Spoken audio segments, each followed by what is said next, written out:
was just saying, we do need some media, and it might need to be grassroots and go viral. We might need some kind of Gangnam style video for GMOs. You know, some bread.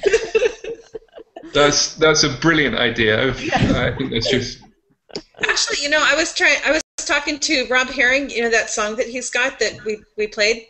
That we should do something like they did with the celebrities about the fracking thing. You know, we should do his song. You know, have different people all across the United States take parts of his song and sing them and get them all together. We just need to find somebody who's got the capability of putting all that stuff together. Because we're all doing this. We're all volunteers. You know, it's not like none of us have the money to put all that stuff together and do all that. We need to find somebody who's willing to donate their time and effort to help us with a project like that. I think that'd be really cool. From chatting to the Organic Consumers Association and the Just Label It campaign, actually they're media people. Personally, I'm not sure they know what they're up to tell you the truth. I'd love to say that they were, but I mean, most of these organizations should be spending huge amounts of their budget on media work, and in fact they spend really, really small amounts. I saw the Organic Consumers Association budget that they actually publish on their website. And they spend like 1 or 2% on media, and it's like that's never going to work. Wow. So how much did they spend over there to get this done on media? Oh, on media, because the GMO-free Cymru and the GMO-free UK campaign that actually I got into through my mother, who founded both of them.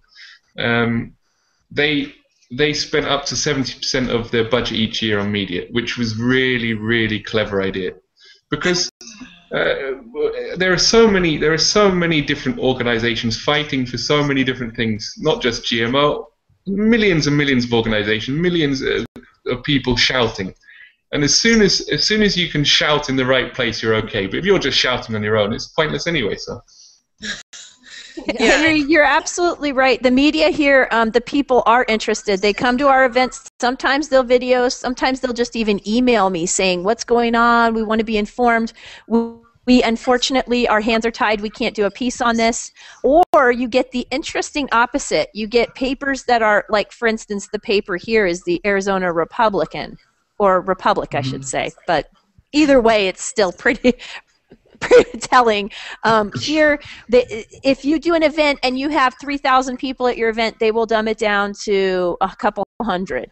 If you have, 3 or 500 people at your event, it's 50 or 60 people. If you have a doctor, attorney speaking, they will dumb down them to a non-named activist who is lecturing. You know, it's like every opportunity they can to marginalize the movement they do, but at the same time, their own people really want to do some meaningful journalism, and their hands are tied.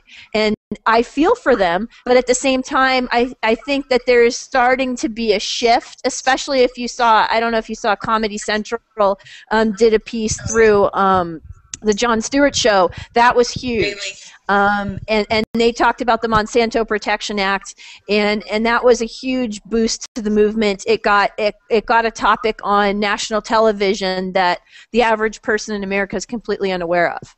It's the Daily Show with Jon Stewart. The Daily Show with Jon Stewart, right? And that went that's gone viral, and it was only a small piece. It was only about 30 to now maybe more 60 seconds worth of information about GMOs and about that particular writer, and it's been huge for the movement, and that just happened last week. Well, so those sorts of things are happening. People have been asking him to speak up about this for a while, so it was just a big win for us. We pressure their Facebook pages. We pressure their people. We include them in what we're doing. They're very on board with the movement. They're very forward-thinking people. But just if you don't notice, while that show's going on, the commercials are for Monsanto. They're heavily bombarded. Those are the sponsors for the show. So like most news stations, I mean, if you look and see who the commercials are, they're all the same people that voted with $50 million to make sure Prop 37 never went through, so people would have no idea what was in their food. I mean, it's the same companies. Yeah. Yeah. A lot of people don't know that AstraZeneca, Syngenta, and Bayer, and Pfizer Pharmaceutical Upjohn, which is the parent company of Monsanto, all make pesticides and herbicides, and they all make the drugs that supposedly make us better.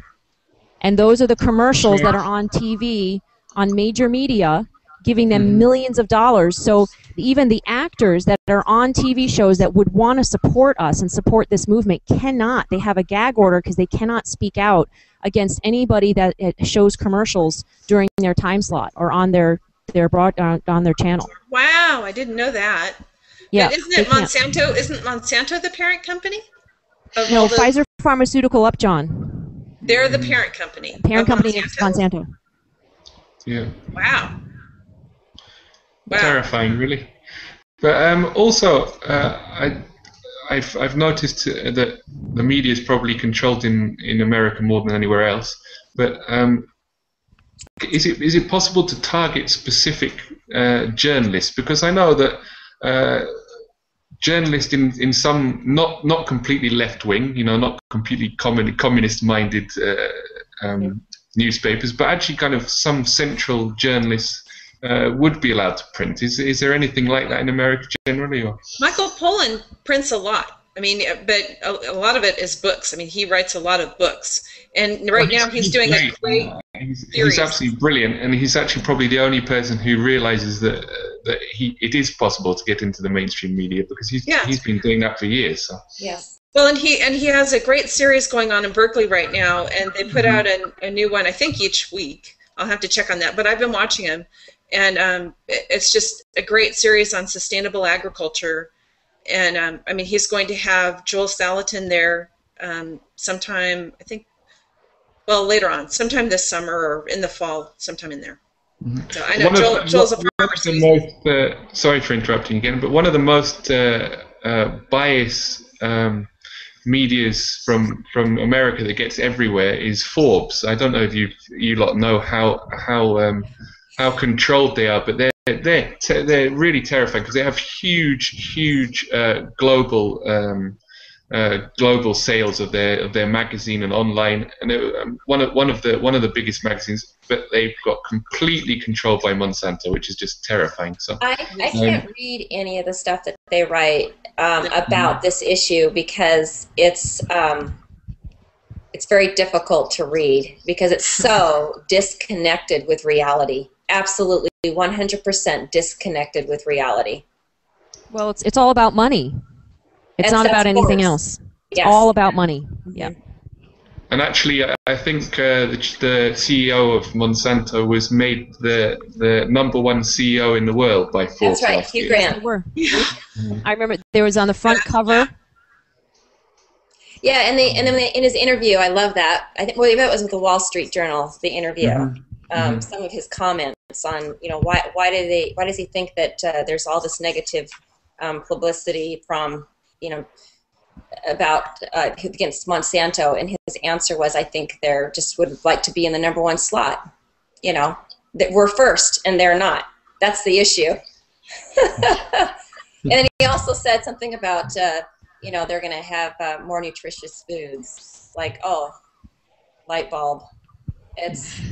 I've heard from more than one source that they have organic foods in their cafeterias at Monsanto. So yeah. So we know they know. We know that they know that organics are way better than whatever they're making. Anyway. Okay. Go ahead. Who is? Well, I want to know what else Henry had to say to us. What other, from his perspective? Nothing. I think the only other thing I think is you lot are doing a wonderful job, wonderful job, and it's just a matter of time. I think as long as enough people and there's enough cohesion, I think you'll all succeed really well over the next couple of years. I'm positive at last. After doing this for about 10 years, it's the first time I'm starting to be positive. So there's something going right at last. It's the movement. It's the movement. There's just this cohesion that I think is growing everywhere around the world.